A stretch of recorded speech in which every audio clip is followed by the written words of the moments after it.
हाथ की सिनोरा वाले ले अंबाड़ी खाड़ हो।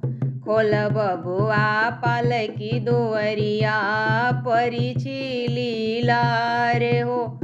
खोल बबुआ पालकी दुवरिया परिछी लीलार हो।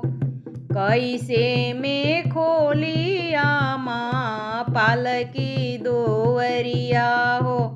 मोरे जांघे ओलरल बाड़ी सूरजी के धियावा हो।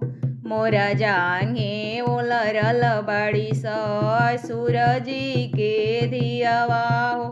हाथ के सिनोरा वाली हले अंबाड़ी खाड़ हो। खोल बबुआ पालकी दुवरिया परिछी लीलार हो। कैसे में खोली भाभी पालकी दुवरिया हो। मोरा जांघे ओलरल बाड़ी सरवा के बहिनिया हो। मोरा जांघे ओलरल बाड़ी